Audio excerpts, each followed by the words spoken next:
Harold Winters was the kind of man who made people cross the street when they saw him coming. At 54, he owned half the businesses in Cedar Ridge, Arizona, and had a reputation for destroying anyone who got in his way. His wife Beatrice, 52 and equally despised, ran the town's only medical clinic like her personal kingdom, turning away patients who couldn't pay up front and treating staff like servants. Together, they were Cedar Ridge's most hated power couple, and that's saying something in a town where everyone knew everyone's business. The morning of March 15th started like any other nightmare for the people unlucky enough to deal with the Winters. Harold foreclosed on the Martinez family farm, ignoring the fact that Maria Martinez was dying of cancer and her husband Jose had missed just 2 payments while caring for her. Business is business, Harold told the sobbing family as sheriff's deputies escorted them off land their family had owned for 3 generations.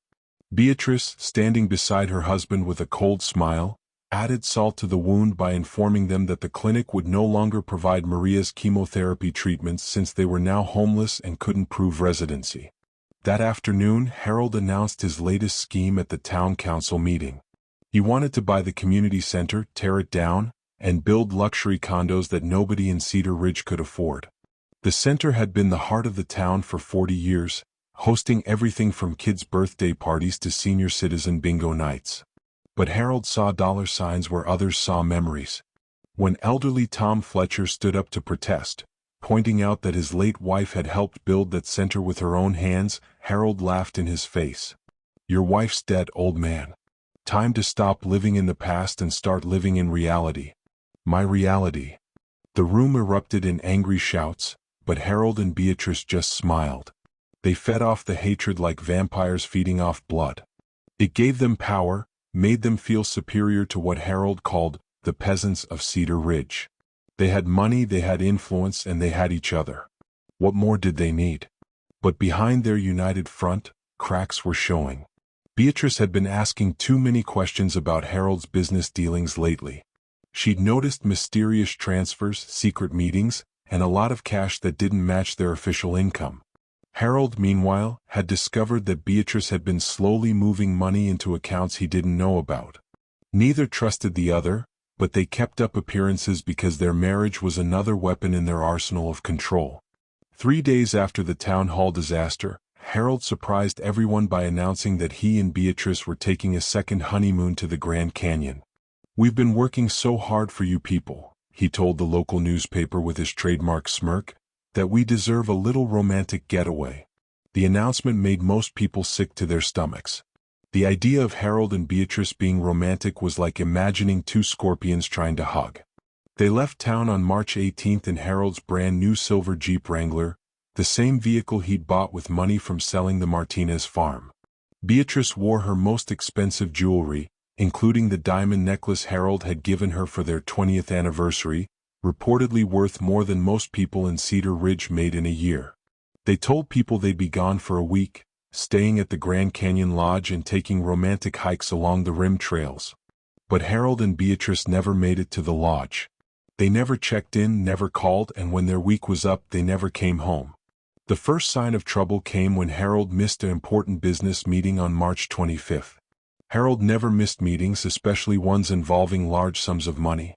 His secretary, Janet Walsh, called the lodge and discovered the couple had never arrived. The Cedar Ridge police, all 3 officers, immediately contacted the Coconino County Sheriff's Department and the National Park Service. Search teams found their Jeep 3 days later, abandoned at a remote trailhead 20 miles from the main canyon visitor center. The vehicle was unlocked, keys still in the ignition, with Beatrice's purse sitting on the passenger seat and Harold's wallet on the dashboard. But the couple was nowhere to be found. What searchers did find made everyone's blood run cold.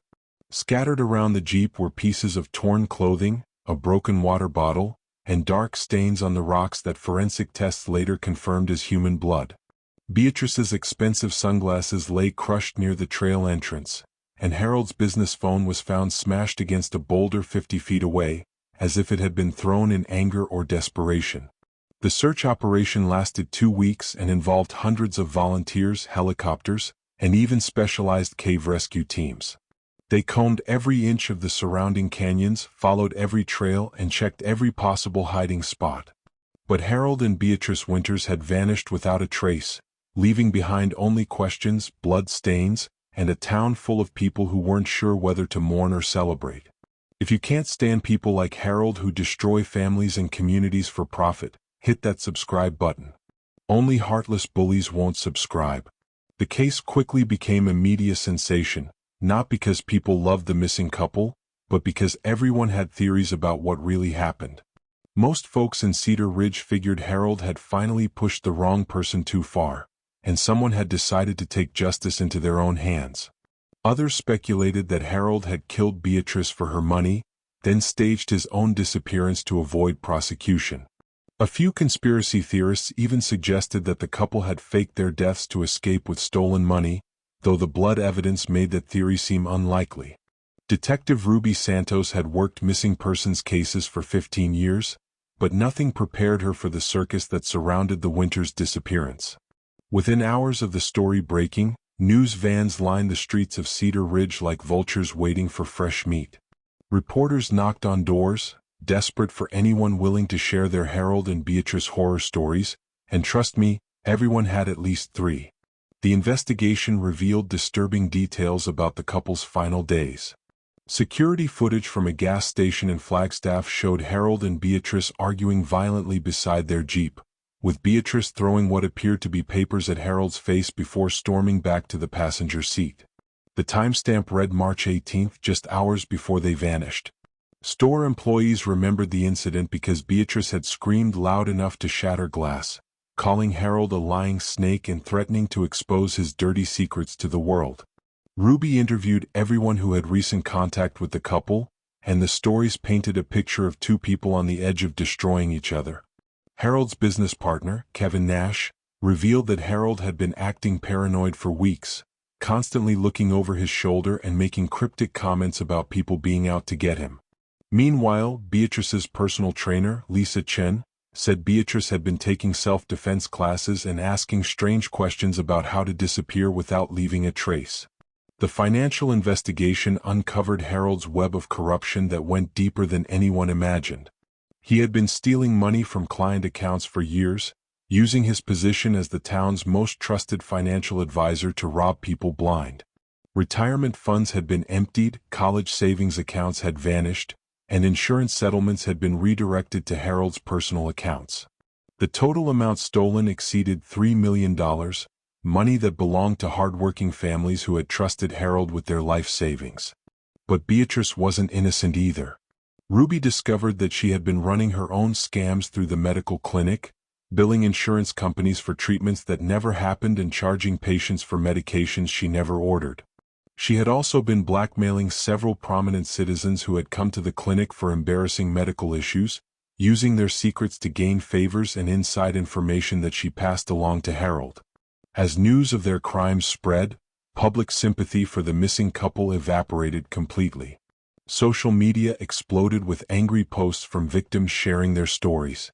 The Martinez family started a support group for Harold's victims that quickly grew to over 200 members. People who had lost their homes, their savings, and their futures because of Harold and Beatrice began organizing protests demanding justice, even if that justice came from whatever had happened to them in the canyon. The search continued for 6 weeks, costing taxpayers hundreds of thousands of dollars that many felt would be better spent helping Harold's victims rebuild their lives. Professional search and rescue teams rappelled into the deepest parts of the canyon, following every lead and exploring every cave system within a 50-mile radius. They found old mining equipment, ancient Native American artifacts, and the remains of hikers who had been missing for decades, but no trace of Harold and Beatrice Winters. Ruby interviewed dozens of witnesses who claimed to have seen the couple on various trails the day they disappeared. A park ranger remembered seeing their Jeep parked at the remote trailhead around noon on March 18, but noted that the area was known for its dangerous terrain and frequent rock slides. Local hiking guides warned that the trails in that section were poorly marked and had claimed several lives over the years due to hidden crevasses and unstable cliff edges. The FBI joined the investigation when Harold's financial crimes crossed state lines, revealing that he had been running similar scams in Nevada and California using fake identities. Agent Michael Torres discovered that Harold owned property in at least 4 states under different names, and had been moving stolen money through a network of offshore accounts that would make a drug cartel jealous. The federal investigation painted Harold as a master manipulator who had been planning his criminal empire for over a decade. As months passed without any new leads, the media attention faded and life in Cedar Ridge slowly returned to normal. But the damage Harold and Beatrice had caused would take years to repair. Families were homeless, elderly people had lost their life savings, and the community center Harold had wanted to destroy became a symbol of everything the couple had tried to take away from the town. Ruby kept the case file open, but privately she believed that Harold and Beatrice had met the fate they deserved somewhere in those unforgiving canyons. Maybe they had turned on each other in a final act of greed and violence. Maybe they had encountered someone else who knew about their crimes and decided to deliver their own brand of justice. Or maybe the canyon itself had claimed them, adding 2 more names to the long list of people who had underestimated the power of the wilderness. The town's attitude toward the investigation became increasingly hostile as people questioned why so much money and effort was being spent trying to find 2 criminals who had destroyed so many lives. Town council meetings featured angry citizens demanding that the search be called off and the resources redirected to helping victims recover their stolen money. Some people even suggested that whoever had dealt with Harold and Beatrice should be given a medal rather than prosecuted. Comment: justice served. If you believe Harold and Beatrice got exactly what they deserved for destroying innocent families. 3 years passed, and the Winters case became local legend, a cautionary tale parents told their children about the consequences of greed and cruelty. The couple's abandoned house was vandalized so many times that the city finally tore it down and turned the lot into a small park dedicated to victims of financial crimes. Then, on a scorching July morning 3 years after the disappearance, everything changed. A gas station attendant named Dale Cooper was working the early shift at a Chevron station outside Flagstaff when a skeletal figure stumbled through the front doors like something out of a horror movie. The man was barely recognizable as human, his clothes hanging off his emaciated frame in tattered rags, his hair grown wild and matted with dirt, and his skin burned dark by years of desert sun. Dale later told reporters that the man's eyes were the most disturbing part, wild and darting around like a trapped animal searching for escape routes. When the stranger approached the counter, his voice came out as a broken whisper that sent chills down Dale's spine. "I need to call the police," the man croaked. "I'm Harold Winters. I've been trapped in hell for 3 years, but I escaped." Dale thought it was some kind of sick joke until the man pulled out a wallet from his torn pocket. Inside was a driver's license for Harold James Winters, though the photo looked nothing like the walking skeleton standing before him. Dale called 911 immediately, and within minutes the gas station was surrounded by police cars, ambulances, and news crews who had been monitoring police scanners for exactly this kind of story. Harold's return sent shockwaves through Cedar Ridge that registered like an earthquake. Ruby Santos, who had been promoted to detective sergeant in the years since the case went cold, rushed to the hospital where Harold was being treated for severe malnutrition, dehydration, and what doctors described as psychological trauma consistent with prolonged isolation. When she first laid eyes on him, she couldn't believe this broken man was the same arrogant monster who had terrorized their town for decades. But it was definitely Harold Winters, confirmed by fingerprints, dental records, and a distinctive scar on his left hand from a childhood accident. The man who had once strutted around Cedar Ridge like he owned the world now weighed barely 120 pounds and flinched whenever anyone moved too quickly near him. His transformation was so complete that even his worst enemies felt a flicker of sympathy, though that sympathy vanished quickly when they remembered what he had done to their families. Harold's story emerged slowly over several days of interviews, and it was absolutely insane. He claimed that on March 18, 3 years earlier, he and Beatrice had been hiking a remote trail when they discovered what appeared to be an abandoned mining shaft hidden behind thick brush.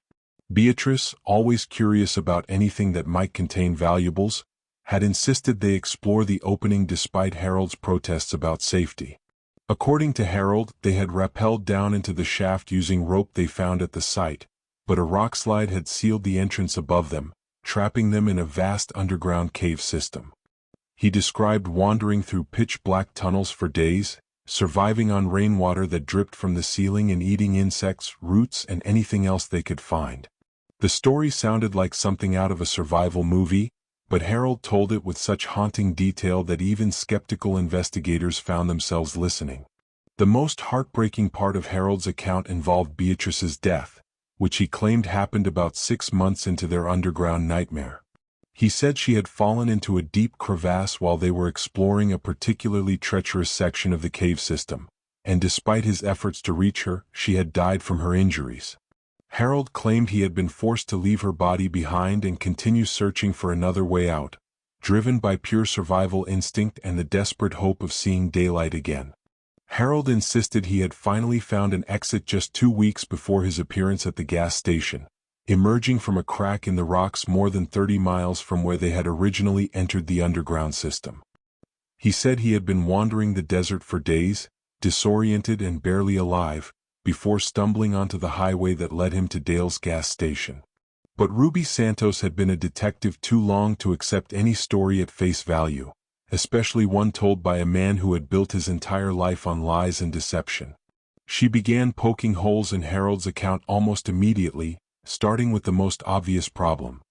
If he and Beatrice had been trapped underground for 3 years, how had Harold maintained enough physical strength to survive such an ordeal? And why hadn't any of the extensive search teams found this mysterious mining shaft during their exhaustive investigation? The medical evidence raised even more questions. While Harold was clearly malnourished and traumatized, doctors found inconsistencies in his condition that didn't match his claimed timeline. His muscle atrophy suggested prolonged inactivity, but not the kind of constant movement and physical stress that would come from 3 years of underground survival. His dental condition showed signs of poor nutrition, but also recent dental work that couldn't have been performed in a cave. Most damning of all was what Ruby found in Harold's possession when he was brought to the hospital. Hidden in the inner pocket of his torn jacket was Beatrice's wedding ring, a distinctive platinum band with a rare blue diamond that she had never removed in 25 years of marriage. The ring was in perfect condition, recently cleaned and polished, showing no signs of having spent 3 years in an underground cave environment. If you believe Harold is lying about what really happened to his wife, hit subscribe and let this manipulator know that we're not buying his fake story. Ruby confronted Harold about the ring during their 3rd interview, and his reaction told her everything she needed to know. Instead of explaining how he had managed to recover the ring from Beatrice's body in an inaccessible crevasse, Harold's story suddenly changed. Now he claimed that Beatrice had given him the ring before she fell, asking him to return it to her sister if he ever escaped. But Beatrice didn't have a sister, and Harold knew that Ruby knew that fact. The inconsistencies in Harold's story kept piling up like snow in a blizzard, and Ruby wasn't the only one who noticed. Dr. Patricia Wells, the psychologist assigned to evaluate Harold's mental state, reported that his trauma responses didn't match patterns typically seen in long-term isolation survivors. Real castaways and survival victims showed specific behavioral markers that Harold simply didn't display, despite his claims of 3 years underground. Meanwhile, the people of Cedar Ridge were not buying Harold's sob story for even a second. Social media exploded with angry posts calling him a murderer and demanding to know what he had really done to Beatrice. The Martinez family, who had lost their farm to Harold's greed, organized protests outside the hospital where he was recovering. Jose Martinez held up a sign that read, "Where is the money you stole from my dying wife?" While Maria, now in remission but forever changed by the stress Harold had caused, demanded answers about their missing life savings. Ruby decided to take a different approach to the investigation. Instead of focusing solely on Harold's story, she began retracing the couple's actual movements during their final days. Security cameras from businesses along their route revealed that Harold and Beatrice had made several stops that didn't match their supposed direct journey to the Grand Canyon. They had visited 3 different banks in 2 different cities, making large cash withdrawals and accessing safe deposit boxes that Ruby had never known existed. The bank records painted a disturbing picture of a couple preparing for something much more complicated than a romantic getaway. Harold had withdrawn over $200,000 in cash, while Beatrice had cleaned out several accounts that contained money stolen from Harold's clients. Even more suspicious, they had rented storage units in both Flagstaff and Phoenix under fake names, though when police searched these units, they found them completely empty. Ruby's breakthrough came when she interviewed Sandra Kim, a hotel clerk at a motel 30 miles from where the Jeep was found. Sandra remembered the couple vividly because they had checked in under false names but paid with Harold's credit card, creating a paper trail that Harold, despite all his criminal cunning, had somehow overlooked. According to Sandra, Harold and Beatrice had argued violently in their room for hours, with other guests complaining about shouting that included threats and accusations about money and betrayal. The motel's security system had been broken for months, but Sandra recalled seeing Beatrice load several heavy bags into a different vehicle, a red pickup truck, around 2 in the morning on March 19. Harold had watched from the window but hadn't helped, and Sandra had gotten the impression that whatever was in those bags, Harold wasn't supposed to know about it. When she asked about the truck the next morning, both Harold and Beatrice claimed they didn't know what she was talking about. This new information led Ruby to a horrifying possibility. Harold and Beatrice hadn't disappeared together. One of them had betrayed the other and someone had died for it. But which one was the victim and which one was the killer? Harold's current condition suggested he had endured genuine hardship, but it didn't prove his story about underground survival. There were other ways a person could end up malnourished and traumatized, especially if they had been hiding from law enforcement or living rough in the wilderness. Ruby obtained search warrants for Harold's remaining properties and discovered that he owned a remote cabin in the Coconino National Forest that he had never disclosed during the original investigation. The cabin had been purchased under one of his fake identities and was located about 15 miles from where the Jeep was found. When search teams reached the property, they found evidence that someone had been living there recently: food supplies, basic medical supplies, and a generator that showed signs of regular use.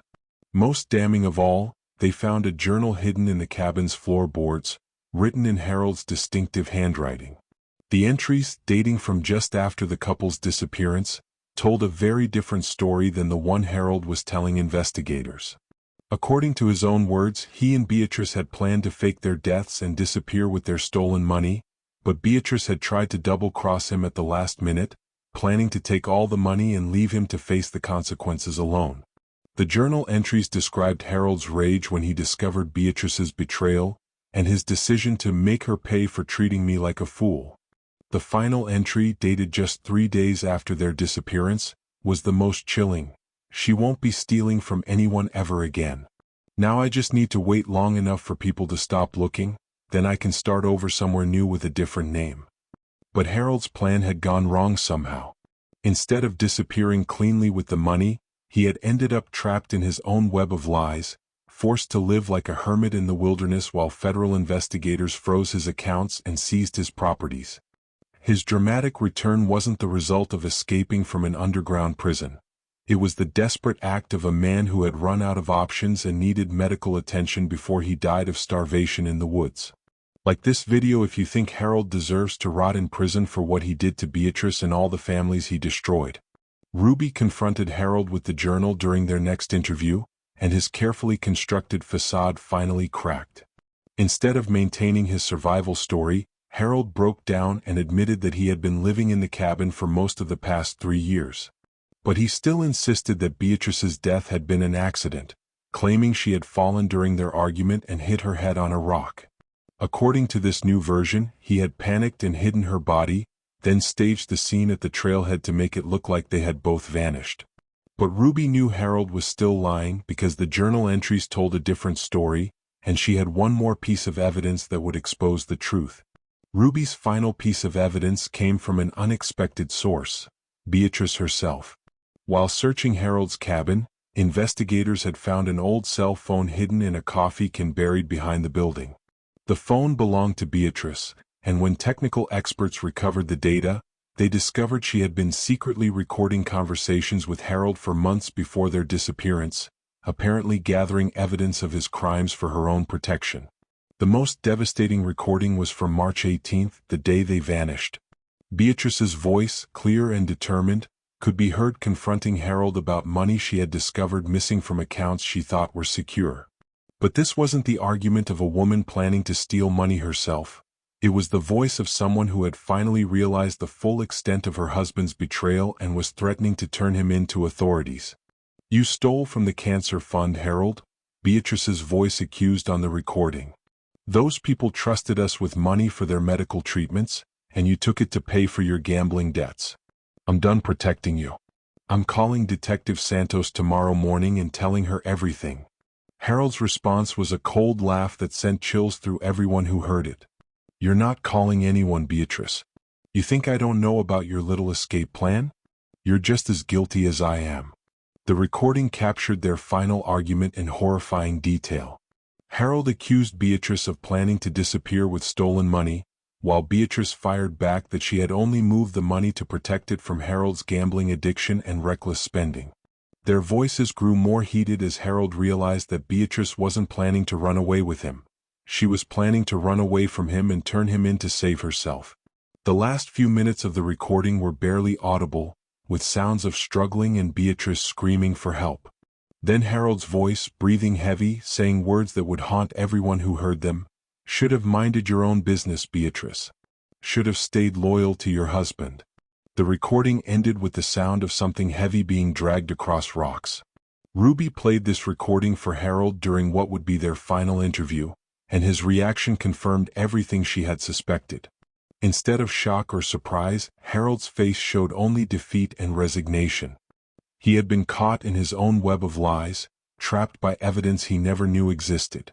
For the first time since his return, Harold looked like the broken man he claimed to be, but now Ruby understood that his brokenness came from guilt and fear, not from 3 years of underground survival. "She was going to destroy everything," Harold finally admitted, his voice barely above a whisper. 25 years of marriage and she was ready to throw me to the wolves to save herself. I built our life, I made the money that gave us everything we had, and she wanted to take it all away from me."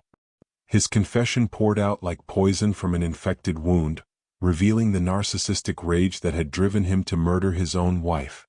Harold led investigators to Beatrice's real grave, located in a shallow ravine about 2 miles from the abandoned Jeep. Her body, partially mummified by the dry desert climate, still wore the expensive jewelry Harold had claimed was lost in an underground crevasse. The medical examiner determined that Beatrice had died from blunt force trauma to the head, consistent with being struck by the large rock found near her remains. The evidence painted a clear picture of what had really happened that March day 3 years earlier. Harold and Beatrice had driven to the remote location planning to stage their disappearance, but their partnership had fallen apart when each discovered the other's true intentions. Harold had killed Beatrice in a rage, then spent 3 years hiding in his secret cabin, living off supplies he had stockpiled and money he had hidden from federal investigators. His decision to return wasn't motivated by successful escape from an underground prison. It was the desperate act of a dying man who could no longer survive alone in the wilderness. Harold had gambled that his survival story would generate enough sympathy to protect him from murder charges, but he had underestimated both the evidence against him and the determination of people who wanted justice for his victims. The trial became a media sensation that brought closure to hundreds of victims who had suffered under Harold's criminal empire. Jose and Maria Martinez sat in the front row every day, finally seeing the man who had destroyed their family held accountable for his crimes. Harold was convicted of first-degree murder, embezzlement, fraud, and dozens of other charges that ensured he would spend the rest of his life in prison. But the story didn't end with Harold's conviction. During the investigation, authorities recovered nearly $2 million from Harold's hidden accounts and properties, money that was returned to his victims through a special restitution fund. The Martinez family got their farm back, elderly victims received compensation for their stolen retirement funds, and the community center Harold had tried to destroy was renovated and renamed the Beatrice Winters Memorial Center, honoring the woman who had tried to stop her husband's crimes even though it cost her life. Ruby often reflected on the case and what it taught her about the nature of evil. Harold Winters had spent decades destroying lives for profit, showing no mercy to families struggling with medical bills, elderly people trying to survive on fixed incomes, or young couples saving for their first homes. His crimes had rippled through the community like a disease, destroying trust and hope wherever it spread. Hit subscribe if you believe justice was finally served and people like Harold belong behind bars where they can never hurt innocent families again. The people of Cedar Ridge learned that sometimes justice takes time, but it eventually comes for those who think they're above the law. Harold Winters had believed his money and connections made him untouchable, but in the end, his own greed and violence had destroyed him more completely than any punishment the court could impose. He would die in prison, forgotten and despised, while his victims rebuilt their lives and their community grew stronger without his toxic presence poisoning everything he touched.